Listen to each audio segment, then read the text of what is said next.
السلام عليكم ورحمة الله تعالى وبركاته. مرحبا بكم أعزائي مشاهدين قناة أميرات المطبخ. إن شاء الله تكونوا بخير وصحتكم لاباس وأموركم تمام. نرحب بالمشتركات الجدد والمشتركين الجدد، نقول لكم نورتوني في القناة. اليوم جيتكم بوصفة جديدة وتدبيرة جديدة اللي هي كيكة المحلات بذوق الليمون والبرتقال. هاد الوصفة راح توجدوها بالخف وزيد بنينة واقتصادية ما علي ما نقول فيها. ويلا نروحوا للمقادير. ونحتاج في المقادير كاس صغير صبع حليب، انا هنا استعملت الكاس اللي يهز 220 مليلتر، كاس صغير صبع سكر حرش، لوزة تاع القارص وتاع تشينا، نص كاس زيت وزوج بيضات وزوج كاير خميره كيميائيه. في غاسبيون حطيت زوج بيضات ورشه ملح والسكر وميكسيتهم مليح مع بعضهم بالفوي، نخليهم حتى يذوبوا مليح مع بعضهم كما راكم تشوفوا. ومن بعد نزيد نص كاس زيت كما راكم تشوفوا، نخلطوهم مليح مع بعضهم حتى يتجانسوا. هنا كما راكم تشوفوني ندير غير بالفوي، ما تقدروا تستعملوا الباتور ولا كيما تحبوا. بعد ما خلطتهم مليح مع بعضهم راح نزيد الحليب. هنا كما قلت لكم كاس غير صبع، يعني كاس ناقص صبع تاع حليب. وكملوا خلطوا المكونات كما راكم تشوفوا، نخلطوا حتى يذوب هذاك السكر. وما تنساوش الحليب لازم يكون دافي، وممكن تعوضوه بالماء، يعني اذا ما توفرش عندكم الحليب استعملوا فيه بلاصتو الماء ويكون شويه دافي. وهنايا رايح نزيد عصره تاع نص حبه قارص، واذا كان ما عندكمش هنايا القارص ولا ديروا الخل ولا لافاني. ورايح نزيد لوزات تاع القارص والتينه. انا هنا حبيت نخلطهم هكا مع بعضهم باسكو تعطينا واحد البنه قراف هايله. وهنا راني زدت لاغوم تاع القارص ولا لاغوم تاع التينه يعني كيما وكملوا خلطوا المكونات كما راكم تشوفوا. ومن بعد هنايا رايحه نزيد لافارين هنا راح نستعمل زوج كيسان تاع 220 ملي، يعني بنفس الكاس اللي كيلت به الحليب.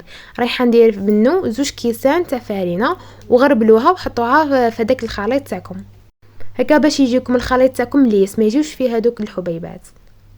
ومن بعد هنا زدت زوج كاير تاع خميره كيميائيه كما راكم تشوفوا، خلطوها بعد مع لافارين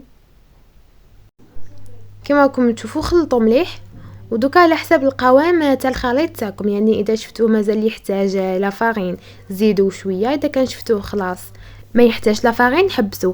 انا هنا كي شفت القوام تاعو مازال شويه يحتاج لافارين زدت نص كاس كما راكم تشوفوا. هذا هو الكاس تاعي الثاني الساع. هنا راني نضيف في لافارين بشويه باش نشوف القوام تاع الخليط تاعنا كما راكم تشوفوا. هنا لازم عندكم ميزانكم وحركوا بشويه كما راكم تشوفوا. بالنسبه للخل كيما زدته في الخليط تاعي، الخل راح يعطيها خفه وراح ينحي هذيك الريحه تاع العظام كما على بالكم. هنا راني زدت نص كاس تاع فارينه. كيما شفت الخليط تاعي مازال يحتاج لافارين، والقوام تاع الخليط ما يكون ثقيل ما يكون خفيف، يعني دوك كيما نكمل تشوفوا كيفاش لازم يكون القوام تاعو. هذا هو القوام المناسب، يعني كيما تشوفوها ولات لكم هكا نحبسوا ما نزيدوش لافارين، يعني هذا هو القوام اللي نحوسوا عليه. هنا جبت المول تاعي اللي راح نطيب فيه الكيكه، يعني هذا اللي جاي هكا مستطيل، دهنته بالزبده وزدت رشيته بلافارين. ومن بعدها صبيت الخليط في المول تاعي كيما راكم تشوفوا. صبوه هكا بالتساوي وعدلوه باش يجيكم نيفو واحد. انا كيما راكم تشوفوا راني نعدل فيه. ومن بعد نجيب موس ولا كوردون ونحطوه هكا في النص وندي ونجيب فايفيان في الخليط تاعنا كما راكم تشوفوا. وهنا حطيتها في بلاطو تاع فور باش نحطها طيب. بالنسبه للطياب تاعها طيب في فور سخون من 30 حتى 45 دقيقه ودرجه الحراره 160. طيبوها من تحت ومن بعد زودوها من فوق حمروها. هنا بعد ما طابت لي شوفوا كيفاش جات ما شاء الله. هنا كنت نحيتها من المول تاعي وقلبتها، شوفوا كيفاش جات قطنيه وجات كيما يحب الخاطر. دوكا رايحه نطيب لاكريم اللي حنزين بها. هنا عندي زوج مغارف كبار تاع سكر حرش، مغرفه تاع نشا،